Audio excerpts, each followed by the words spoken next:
So basically, it's Western history that has created this problem. In the earliest medieval missionary days, where an example that I've thought of a number of times over the years from a Crusades book. In the early days in the medieval West, there was actually a literal thing that was made that was essentially, I'm going to just call it the Marvel Battle Bible. Mm-hmm. And it was essentially portraying Jesus and the apostles as a Nordic Germanic tribal chieftain and his noble thane, or whatever they were called, the fighters. And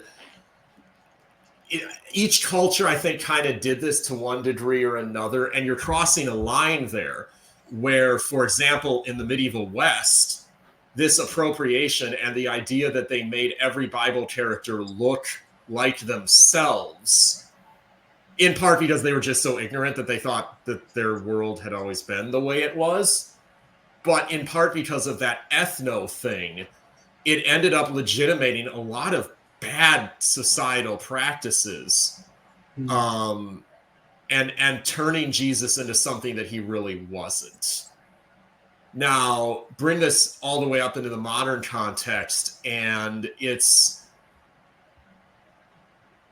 I don't want to pick out anyone in particular, but I know, for example, that oftentimes there'll be a black Jesus that is then tied into sort of black identity movements. If you have anything to add to that, go ahead. This is an interesting sub-topic, and honestly one of my favorite to discuss.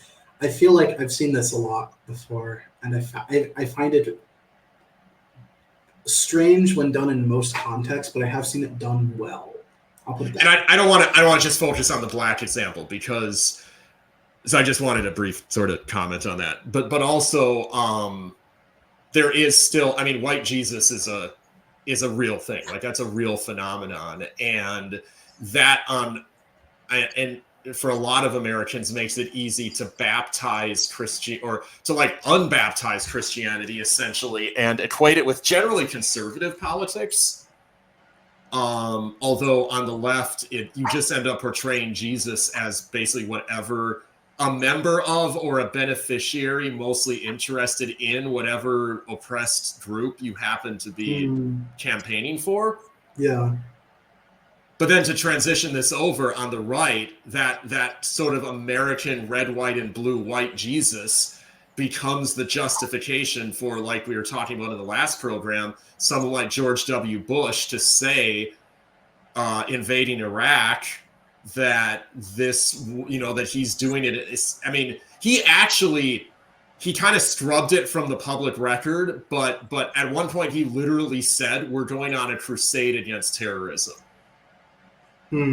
That went over really, really well. Yeah, I can imagine.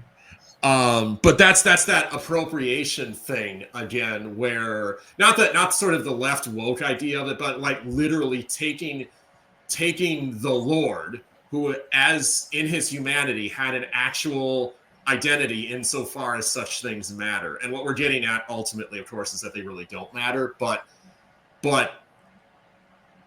in this context, it can be valuable to point out who Jesus actually was as a human. And then when on the right, I would argue that this tendency, taken to its ultimate extreme, will begin to see political figures in a messianic light. Is that a good way to put it? I didn't name names this time. No, I see what you're saying, and I think yes, but I would say that it's because we're seeking for something in ourselves that Christ already gave us, and that is an identity, that is a promise of providential care.